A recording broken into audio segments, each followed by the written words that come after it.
Supermarine Spitfire. La star.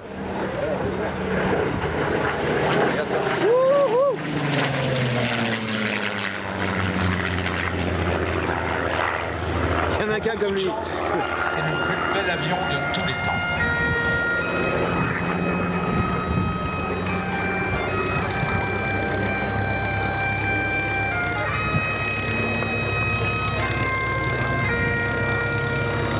Le looping de 10 minutes.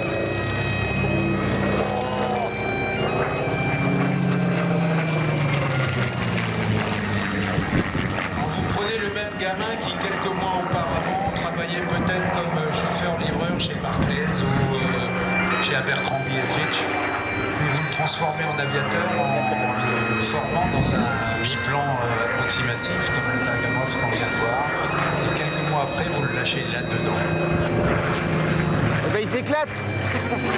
Voilà ce qui se passe. Dès qu'on le mettait en léger piqué, il était capable de dépasser un Airbus. Ouais, son deck c'est pour moi. Cool. Faites le plein. Il a atteint plus de 90% de la vitesse du son avant de paumer son hélice, son réducteur et la moitié. Le pilote d'essai qui était aux commandes, squadron leader Martin Day, avait réussi à le poser quand même. Cet avion, c'était un miracle d'aérodynamique. Un avion qui avait été dessiné par un ingénieur, Reginald Mitchell, qui était une espèce de surdoué. Aujourd'hui, Reginald Mitchell, il aurait dessiné des Formule 1, et ces Formule 1 auraient probablement encore mieux marché que celles de Grand Prix. Évidemment, les pilotes de Speed ressemblaient un peu à Jenson Button. Vous savez, quand tous les dimanches, maintenant, on en prend l'habitude, quand on voit le grand Vandin qui sort de la bagnole avec un sourire, attention, qui lui fait 2 fois le tour de la tête, le jeune Button, et ben, il a pris la vitesse. Le pilote de Speed, il avait un peu cette gueule-là.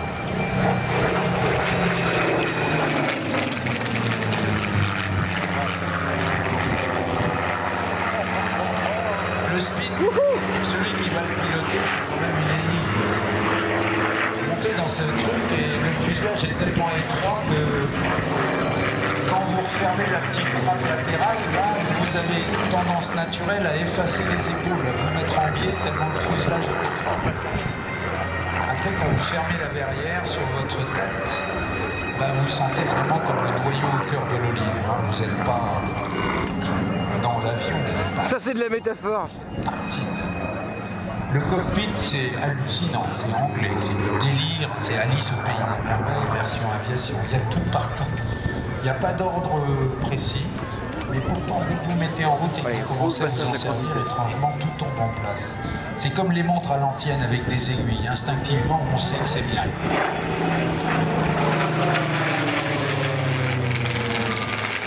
puis, vous mettez en route, et là, je parle de ceux qui volent aujourd'hui sur Speed. Là, au début, la première fois, vous avez les genoux qui tremblent et vous dites qu'est-ce que je fais là-dedans, il faut descendre. Parce que ça se met à sentir même, ça sent le soufre. Vous voyez pas d'où ça vient, mais ça sent vraiment le cramé, quoi. Il y a un truc. Ça pique les yeux, exactement. Ça pique. Et puis bon, parce qu'il ne faut pas être ridicule et que vous êtes venu là pour le faire voler, donc vous le faites rouler, plus ou moins bien.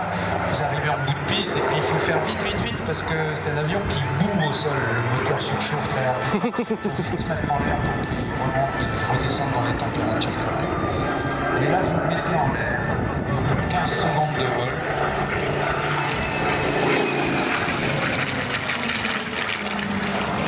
vous avez mentalement changé de vitesse parce qu'au début, avant de décoller là-dedans pour la première fois, vous êtes mort de tout. Mais une fois que vous êtes en l'air, maintenant vous dites, tant qu'on y est, on y est, hein, alors autant en profiter. Et une fois que vous êtes en l'air, au bout de 15 secondes de vol, vous comprenez pourquoi le Spitfire est une légende. Parce que c'est l'avion phénoménalement agréable à piloter de l'échelle qui existe. Les commandes de cet avion, c'est un rêve. On n'agite pas les commandes sur un Spitfire. On presse à peine, on caresse les commandes. La manette des gaz à gauche, elle a une course ridiculement petite. Hein.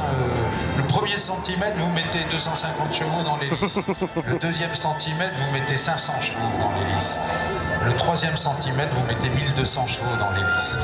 Et le moteur devant, c'est un 12 cylindres en V signé Rolls-Royce. c'est hallucinant. Il y a des régimes où vous pensez qu'il y a des hordes de nains qui tapent sur tous les... Vous savez, des nains dans les hobbits qui tapent sur les flancs du moteur avec des masses d'armes. Puis 500 tours plus haut, c'est doux, c'est souple.